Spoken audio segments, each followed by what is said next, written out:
Nandgaon railway स्टेशनवर coach display नसल्याने महिला व वृद्धांची होते धावपळ।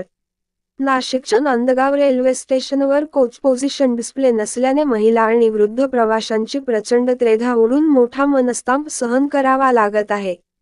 नांदगाव रेल्वे स्थानकावरील झेलम व शालिमार एक्सप्रेसचा थांबा कोरोना काळापासून बंद केला, त्यामुळे या रेल्वे गाड्या नांदगाव रेल्वे स्थानकावर थांबत नाहीत।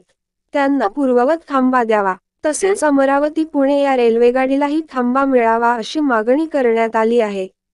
कोरोना काळापासून शालिमार व झेलम एक्सप्रेसचे थांबे रद्द करण्यात आल्याने पुणे अहमदनगर, कोपरगाव, शिर्डी तसेच दिल्ली, जम्मू काश्मीर जाण्यासाठी रेल्वेगाडी नसल्याने मोठी गैरसोय होत आहे।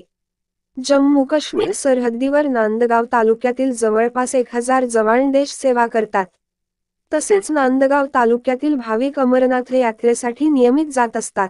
त्यांना देखील मोठी कसरत करत मनमाड रेल्वे स्टेशनवर जाऊन रेल्वे प्रवास करावा लागत आहे। कोणत्याही रेल्वे स्थानकावर अगोदर डिस्प्लेवर गाडीचा कोणता कोच कुठे थांबणार याची विवरण येते आणि त्यानंतर मग प्लॅटफॉर्मवर गाडी येते। त्यामुळे प्रवासी डिस्प्ले वाचून आपला कोच येणार असलेल्या ठिकाणी प्रवासी उभे राहतात। मात्र नांदगाव रेल्वे स्थानकावर गाडी आल्यावर कोच पोझिशन डिस्प्ले नसल्याने प्रवाशांची धावपळ उडते। शालिमार, अमरावती, पुणे, अजिंठा झेलम या एक्सप्रेस रेल्वे गाड्यांना थांबा मिळावा।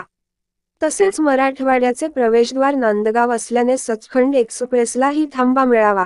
नांदगाव रेल्वे स्थानकावर वृद्धांसाठी लिफ्ट सुविधा उपलब्ध करून द्यावी। कोच डिस्प्ले नसल्याने वृद्धांची व महिलांची धावपळ होते। अप प्लॅटफॉर्मवर मागे व डाऊन प्लॅटफॉर्मवर पुढे शौचालय नसल्याने देखील प्रवाशांची गैरसोय होत असल्याचे प्रवासी वर्गाकडून बोलले जात आहे। आवाज जनतेचा न्यूज मराठी, नांदगाव।